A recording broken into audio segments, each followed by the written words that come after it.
अस्सलाम वालेकुम स्टूडेंट्स। आज हम सेकेंड ईयर की बुक्स स्टार्ट कर रहे हैं कंप्यूटर साइंस की, और इसके बेसिकली दो पार्ट्स हैं, सी लैंग्वेज और डेटाबेसेस। फर्स्ट ऑफ ऑल हम डेटाबेसेस से स्टार्ट लेंगे। मैं आपकी टीचर युसरा सिंह। सबसे पहले अगर आपने हमारे चैनल को लाइक या सब्सक्राइब नहीं किया तो काइंडली सब्सक्राइब कर लीजिए, बेल आइकन पर क्लिक कर दीजिए ताकि आने वाला हर लेक्चर आप तक पहुंच सके। Let us start now.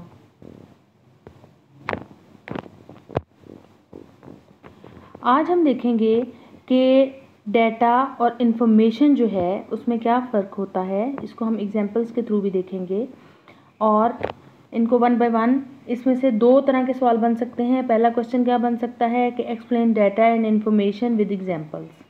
दूसरा सवाल क्या बन सकता है, what is the difference between data and information. तो बेसिकली ये दो क्वेश्चंस जो हैं ये बन सकते हैं। डेटा क्या होता है, ये collection of raw facts and figures होती हैं। ठीक है, collection of raw facts and figures किससे रिलेटेड होंगी, किसी भी ऑब्जेक्ट के बारे में कोई इन्फॉर्मेशन होएगी, कोई स्टूडेंट हो सकता है, कोई ऑर्गेनाइजेशन हो सकती है, कोई इवेंट हो सकता है। तो उसके बारे में कुछ फैक्ट्स एंड फिगर्स का अगर हमें पता चल जाए तो वो डाटा कहलाएगा। डाटा किसी भी फॉर्म में हो सकता है। ठीक है, टेक्स्ट भी हो सकता है, नंबर्स भी हो सकते हैं, इमेजेस भी हो सकते हैं, वीडियो भी हो सकती है, ऑडियो भी हो सकती है। ठीक है, इसको फर्दर हमें प्रोसेस करना पड़ता है ताकि इससे हम कोई यूजफुल इंफॉर्मेशन निकाल सके।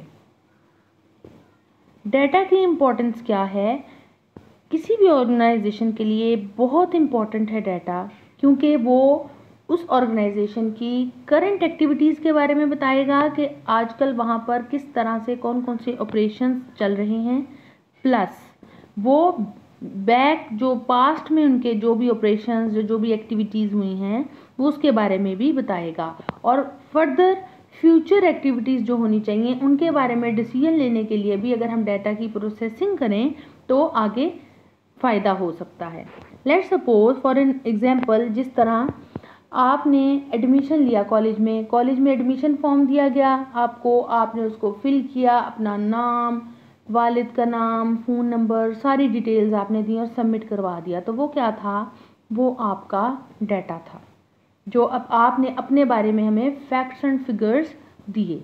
बट उसकी बेस पे हम फर्दर एनालिसिस कैसे करेंगे वो मैं आपको अभी बाद में बताऊंगी। डाटा की एग्जांपल देख लेते हैं। जिस तरह स्टूडेंट्स हैं क्लास में, तो इधर जो डाटा है फर्स्ट कॉलम जो है वो आपको शो कर रहा है स्टूडेंट्स के नेम। ठीक है, देन उनके आगे रोल नंबर और मार्क्स, इस तरीके से आप टेबल्स बनाकर शो कर सकते हैं डाटा के लिए। इंफॉर्मेशन क्या होती है, जब आपने डाटा इकट्ठा कर लिया फिर आपने उस पर डिफरेंट ऑपरेशंस करने हैं ताकि उससे कोई यूज़फुल चीज़ प्रोड्यूस हो सके, तो that is known as basically information. ये कोई ना कोई मीनिंगफुल चीज़ होएगी जिसके आगे आप चलकर बाद में फ्यूचर डिसीजन कोई ले सकते हैं किसी भी चीज़ के बारे में। ठीक है, डाटा यहाँ पर एज एन इनपुट यूज़ होगा, उस पर प्रोसेसिंग होएगी एंड देन इंफॉर्मेशन आपको उससे मिलेगी। स्टूडेंट्स के केस में लेट सपोज 100 बच्चों ने अपना जो डाटा फॉर्म की सूरत में जमा करवा दिया। अब हमें उससे इंफॉर्मेशन क्या मिलेगी, हम उसकी लेट सपोज सीक्वेंसिंग करेंगे। ठीक है, सीक्वेंसिंग करने के बाद सॉर्टिंग करके हम तरतीब लगा के हमें इंफॉर्मेशन मिलेगी कि इतने नंबर ऑफ़ स्टूडेंट्स हमारे पास आए हैं, उनमें से इतने % बच्चे जो हैं उनके 80% मार्क्स हैं मैट्रिक में। ठीक है, इतने % बच्चे जो हैं वो फलां एरिया से बिलोंग करते हैं एंड दिस एंड दैट। ये सारी जो इन्फॉर्मेशन यूज़फुल हमने एक परमानेंट फिगर एंड पे एंड आउटपुट के तौर पे निकाली प्रोसेसिंग के बाद, तो वो चीज़ क्या कहलाएगी, इंफॉर्मेशन। तो ये यूज़फुल हो सकती है किसी भी फ्यूचर डिसीजन के लिए। एग्जाम्पल ऑफ इंफॉर्मेशन हम देखते हैं। ऊपर देख लीजिए कि सीरियल नंबर है, आगे नेम है बच्चों के, इंग्लिश, केमिस्ट्री, कंप्यूटर, उनका टोटल और उनके ग्रेड्स। ठीक है, ये किसी भी जो है क्लास उसकी रिजल्ट शीट है। ठीक है, इधर से आप एग्जैक्टली बता सकते हैं कि कितने नंबर ऑफ़ स्टूडेंट्स जो हैं उनके ए ग्रेड्स हैं हमारी क्लास में, कितने नंबर ऑफ़ स्टूडेंट्स के A+ हैं एंड सो ऑन। तो ये यूज़फुल इंफॉर्मेशन प्रॉपरली डाटा को प्रोसेस करने के बाद ही हमें गेट होगी। नेक्स्ट बात आ जाती है what is the difference between data and information. तो वन बाय वन देखते हैं। अभी हमने डिस्कस किया कि डाटा जो है वो रॉ फैक्ट्स एंड फिगर्स हैं और इंफॉर्मेशन जो है वो प्रोसेस्ड डाटा होती है, ठीक है। नेक्स्ट, डाटा हमें कोई भी यूज़फुल इंफॉर्मेशन नहीं देता, ठीक है, लेकिन इंफॉर्मेशन जो है उसके प्रॉपर मीनिंग्स होते हैं, ठीक है। Data is an input for the processing, लेकिन इंफॉर्मेशन जो है वो आउटपुट है, ठीक है। डाटा किसी भी इंफॉर्मेशन पर डिपेंड नहीं कर रहा, लेकिन इंफॉर्मेशन हमेशा डाटा पर डिपेंड कर रही है, क्योंकि डाटा से प्रोसेसिंग करके ही हमने इंफॉर्मेशन तक पहुंचना है। डाटा हमेशा ह्यूज वॉल्यूम में आपके पास होगा, लेकिन इंफॉर्मेशन जो है हमेशा शॉर्ट फॉर्म में होगी। इसकी मैं आपको जिस तरह एग्जांपल दूं, बिलफर्ज मर्दमशुमारी वाले आते हैं, वो घर घर जाकर डाटा कलेक्ट करते हैं कि आपके घर में कितने बूढ़े हैं, कितने बच्चे हैं, कितने जवान हैं and so on. Let's suppose कितने पढ़े लिखे हैं, कितने नहीं पढ़े लिखे एंड सो ऑन, ठीक है। गली गली जाकर फिर गलियों का डाटा इकट्ठा करके आपको एक टाउन वाइज पता चलता है कि इस टाउन में इतने पढ़े लिखे लोग हैं और वो इस एज ग्रुप से बिलोंग करते हैं, ठीक है। फिर अगर मैं सिटी लेवल पे जाऊँ तो सिटी वाइज आपको पता चलेगा कि ठीक है, इस जो है सिटी में इतने % लोग जो हैं वो पढ़े लिखे हैं और वो इस एज ग्रुप से बिलोंग करते हैं। तो ये ख़ास फिगर होगी कि जी लेट्स सपोज 80% जो हैं वो पढ़े लिखे लोग हैं, जो कि जिनकी उम्र 25 साल से लेके 30 साल तक है, ठीक है। तो ये ख़ास फैक्ट एंड फिगर हमें पता चल गया, वो डाटा जो हमने घर घर जाके इकट्ठा किया था उसकी प्रोसेसिंग की गई और उसके बाद ये फिगर बना। तो that is an can be said as an information, that is very useful information, जो कि हमने फर्दर वहाँ पर हमने लेट सपोज गवर्नमेंट ने वहाँ पर स्कूल्स बनाने हैं और कॉलेजेस बनाने हैं। कहाँ पर नीड है कॉलेजेस की बनाने की, जहाँ पे लेस एजुकेशन होएगी, जहाँ पे इर्द गिर्द के इन्वायरमेंट में लोगों को सहूलियात नहीं होगी तालीम की, वहाँ पर मतलब ये सारे डिसीजन उन फैक्ट्स एंड फिगर की बेस पे लिए जाएंगे। तो दैट इज़ वेरी इंपॉर्टेंट।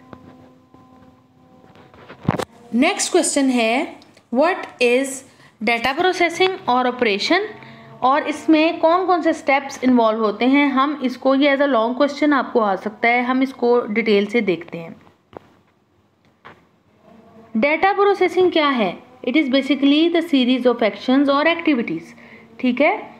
कुछ ख़ास स्टेप्स हैं जिनको हम परफॉर्म करते हुए डाटा को इंफॉर्मेशन में कन्वर्ट करते हैं, तो वो स्टेप्स जो हैं वो क्या कहलाते हैं? डाटा प्रोसेसिंग, ठीक है। इसको हम ऑपरेशंस ऑन डाटा भी बोलते हैं, ठीक है। इलेक्ट्रॉनिक डाटा प्रोसेसिंग में किस ज़रिए से हम करेंगे डाटा प्रोसेस? हम सॉफ्टवेयर को यूज़ करते हुए डाटा की प्रोसेसिंग करेंगे, ठीक है। और वो सॉफ्टवेयर क्या करेगा? डाटा को मीनिंगफुल इंफॉर्मेशन में कन्वर्ट कर देगा। इसके डिफरेंट स्टेप्स हैं। पहला स्टेप है data capturing, then data manipulation, managing output and further managing output results, यानी स्टोरेज। हम वन बाय वन इसको देखते हैं। फर्स्ट ऑफ ऑल आ जाता है डाटा कैप्चरिंग। डाटा कैप्चरिंग में क्या है कि आपने डाटा को कलेक्ट करना है किसी भी फॉर्म में, ताकि हम उसको आगे फर्दर प्रोसेस कर सकें, ठीक है। डाटा को प्रोसेसिंग से पहले कैप्चर किया जाता है, इकट्ठा किया जाता है, ठीक है। कोई रिकॉर्ड किया हुआ डाटा भी हो सकता है या कोई डॉक्यूमेंट्स की फॉर्म में भी हो सकता है। कंप्यूटराइज सिस्टम में डाटा जो है वो इनपुट के तौर पर इनपुट डिवाइसेस को यूज़ करते हुए, यानी कीबोर्ड या स्कैनर को यूज़ करते हुए हम एज एन इनपुट कंप्यूटर को देते हैं और वो स्टोरेज डिवाइसेस में डाटा को स्टोर किया जाता है। फिर data can be collected and recorded automatically into the computer through special input devices. अब हाँ, जिस तरह हमने कीबोर्ड से लेट सपोज कुछ एंट्रीज की हैं, तो वो कंप्यूटर को हम इनपुट दे रहे हैं कि हमसे वो डाटा ले ले और उसकी आगे फर्दर प्रोसेसिंग करे। आगे बात आ जाती है डाटा मैनिपुलेशन की, the process of applying different operations on the data, ठीक है। आपने डाटा इकट्ठा कर लिया, इनपुट डिवाइसेस के थ्रू कंप्यूटर को दे दिया, ठीक है। अब आपने उस पर डिफरेंट टास्क्स परफॉर्म करने हैं ताकि आपको डिज़ायर्ड आउटपुट मिल जाए, तो इसको बोलते हैं डाटा मैनिपुलेशन। ठीक है। फर्स्ट ऑफ ऑल इसके भी डिफरेंट आगे फर्दर इसको सब स्टेप्स में डिवाइड किया गया है। पहली बात आ जाती है क्लासीफाइंग की। जब भी आपने डाटा पर कोई प्रोसेसिंग करनी है तो डिफरेंट ग्रुप्स बना देने। लेट्स सपोज फर्स्ट ईयर के सारे फॉर्म्स आ गए हैं, एडमिशन फॉर्म्स, तो हम क्या ग्रुपिंग करेंगे कि आर्ट्स वाले फॉर्म अलग कर देंगे, ठीक है, ICS वाले अलग कर देंगे, प्री मेडिकल वाले अलग कर देंगे, प्री इंजीनियरिंग वाले अलग कर देंगे। तो ये क्या है, ये क्लासीफाइंग है, ठीक है, कि आप डाटा क्लासीफाई कर रहे हो। आगे बात आ जाती है कैलकुलेशन की।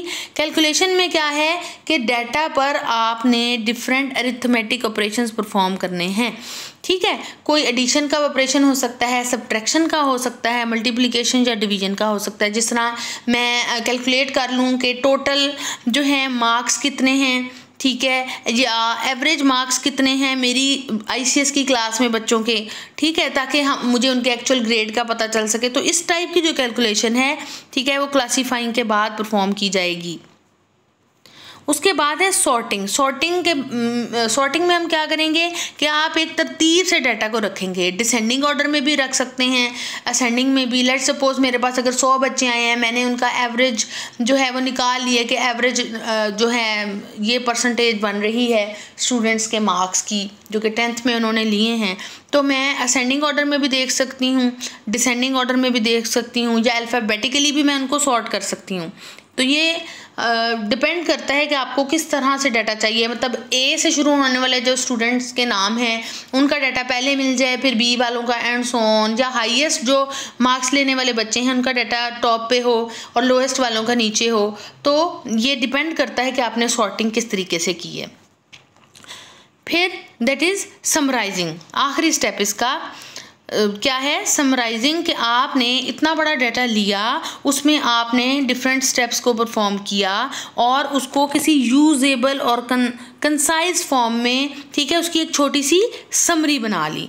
जिस तरह अगर हम बोर्ड के एग्ज़ाम की बात करते हैं तो हम कहेंगे total number of appeared students in the examination, या total number of passed students in the examination, या टोटल कितने बच्चे फेल हुए हैं ओवरऑल द बोर्ड, ठीक है। तो ये सारी जो है ये समरी है, ये टॉप फिगर्स हैं, जो कि सारा डाटा इकट्ठा हुआ, फिर उसकी प्रोसेसिंग हुई, पेपर की मार्किंग हुई, उसके बाद कहीं जाके ये एक एंड आउटपुट फिगर आपको मिली। थर्ड स्टेप है मैनेजिंग आउटपुट रिजल्ट्स, ठीक है। इसमें हमने जो रिजल्ट्स हमारे आ गए हैं हमने उनको मैनेज करना है, ठीक है। इसमें देखेंगे हम किस किस तरीके से मैनेज कर सकते हैं, ठीक है।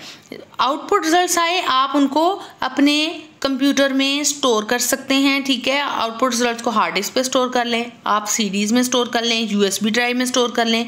तो इट डिपेंड्स कि आपने फॉर लेटर यूज़ उनको कहाँ पर स्टोर करना है, ठीक है। तो पहला स्टेप क्या हो गया, स्टोरेज। जब भी आपने आउटपुट रिजल्ट्स को मैनेज करना है, ठीक है। फिर इसके बाद आ जाता है रिट्रीवल का प्रोसेस, ठीक है। जो आपने अपने आउटपुट रिजल्ट्स कहीं हार्ड डिस्क पे जाके स्टोर किए हैं, अगर आपने उनको एक्सेस करना है, बाद में आपको ज़रूरत पड़ती है उनकी और आप उनको एक्सेस करते हैं, तो इसको बोलेंगे हम डाटा रिट्रीवल।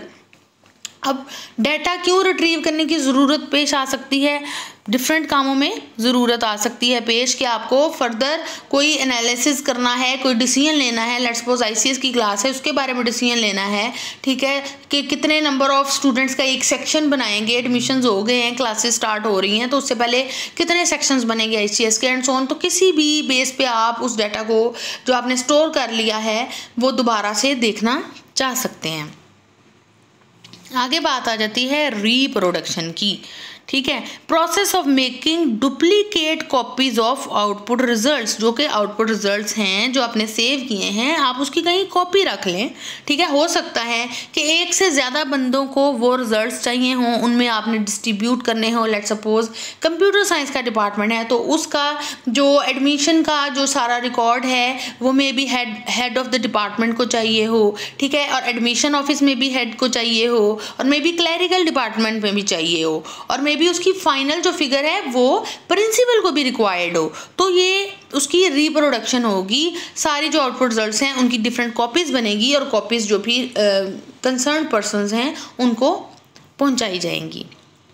कम्युनिकेशन। अब डाटा डेफिनेटली आप लोगों ने कॉपीज़ बना ली डाटा की, आपने एक जगह से दूसरी जगह भेजना है, ठीक है। तो डाटा एक लोकेशन से दूसरी लोकेशन तक ट्रांसफ़र करने के लिए डाटा कम्युनिकेशन की आपको ज़रूरत पड़ेगी। यूजली कंप्यूटर नेटवर्क्स को यूज़ करते हुए आप डाटा एक जगह से दूसरी जगह भेजते हैं। For example, result of the student of A college can be communicated through internet, ठीक है। चाहे ईमेल के थ्रू भी ले लें, चाहे वेब पेज के थ्रू देख लें, it depends. Thank you so much dear students. मुझे लाजमी बताना है कि आपको ये वीडियो कैसी लगी। अगर किसी भी पॉइंट में कोई थोड़ा सा भी इशू है तो आप मुझसे पूछ सकते हैं। और आज हमने 3 चीज़ें कवर की हैं। डाटा इन्फॉर्मेशन क्या होती है, उसकी एग्जांपल्स क्या होती हैं, उनका आपस में डिफरेंस क्या है, और थर्ड डाटा प्रोसेसिंग के स्टेप्स क्या हैं। तो इसको आप अच्छे से प्रिपेयर कीजिए। जल्द ही नेक्स्ट लेक्चर के साथ आऊँगी। Thank you so much.